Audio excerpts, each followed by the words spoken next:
This podcast was sponsored by Analytic Accounting Solutions. Do you have interns in your company? So you have a lot of them. So what's your staff complement like? So it's myself and my partner, two of us associates. Then we've got a manager, Lauren, and then we've got another senior member, and then there's 4 juniors. So all in all, there's eight of us. Oh, nice. Okay, so how much do you pay your staff? I pay them decently. It's a market-related rate. It's above market. Oh, nice. So how do I get a job in this? Send through your CV to applications at analyticacc.co.za, and then we'll consider it there. But please don't send it in Word format. Send it in PDF. Oh, okay. Why? You don't want to edit my CV? Just to make... I always make that mistake. It's very unprofessional, eh? I think because I'm young, that's why I send in the Word. I'm not clued up with all of this. So when you hire a staff member, how many CVs do you receive in general? We receive a lot, eh? There's a lot. I mean, you can see the desperation out there and the need for jobs. Yeah. Because I mean, we'll advertise a job and we'll have specific criteria, but the CVs that come in, majority of them actually don't even meet that criteria, and then you realize that there is need. So there's having said that, the COVID has affected a lot of people and businesses. Has it affected yours? Look, we are growing, which is good. But I think in terms of recovering money, we're finding our debtors are higher than they've ever been. So clients are struggling to pay us. It's hard for us to also stop the service. I mean, we do continue servicing them, but they are struggling. You look like you had COVID a lot of times. I actually haven't. I've been safe. Not at all. You never had it once. Just well, you're gonna get it now because he's... No, I don't. I don't have COVID. My only problem is I'm married. That's why. Not yet. I'm on my way there. Let's dragon. So I think the biggest question for anybody, right, especially if you got Oplang money, is how do you reduce your tax bills? What's one way or what's a couple of ways to reduce your tax bills?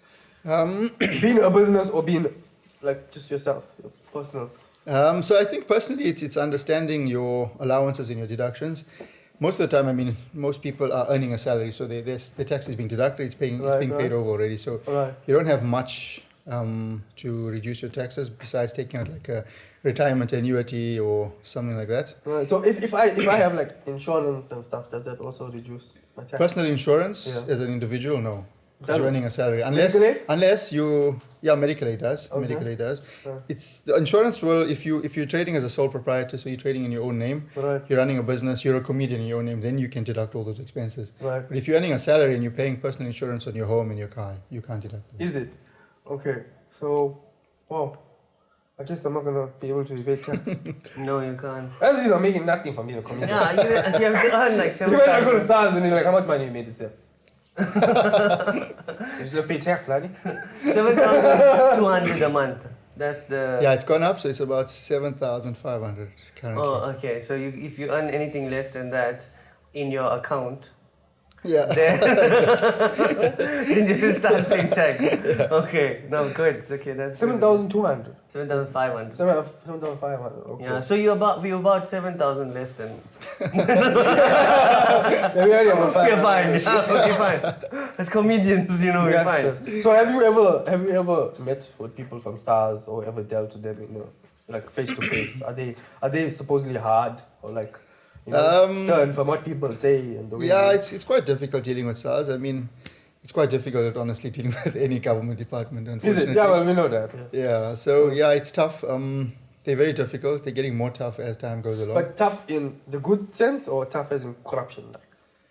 Look, we don't really see the corruption side of things, but I think things just probably honestly don't work there. So they give you a 21-day turnaround and things.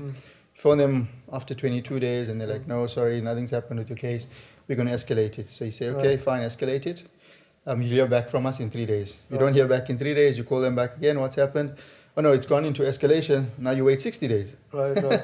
So now it's gone from 21 days to 6 days, and that's working days. So it's like 90 days, you end up sitting on almost 4.5 months. So if you can't pay taxes because of all of this, will you get in trouble for that?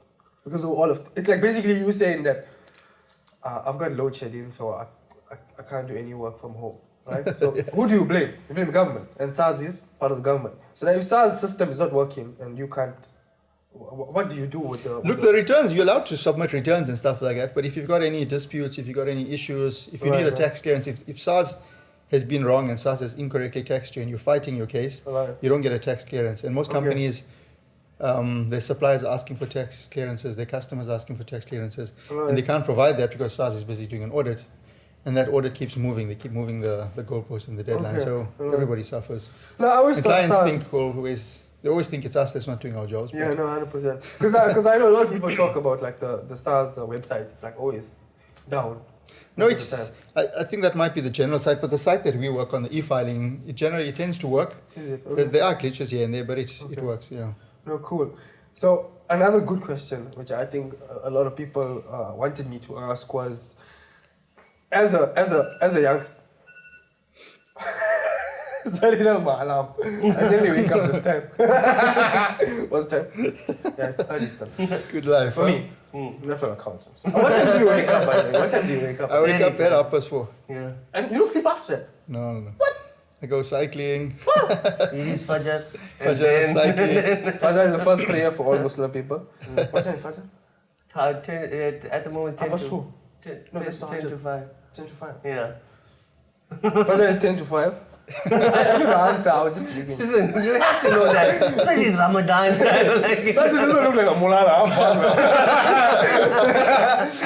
No, so he hasn't met many Molanas. I haven't. No, but seriously, so accountants live the life, man. No, yeah, Okay, they make so a lot would of you money. I ever- mean, he gets his pants from London every day. No, man. I lived in London. That's the only reason. You lived in London? Yes. Yeah. So what do you do in London? I was working for Deloitte there.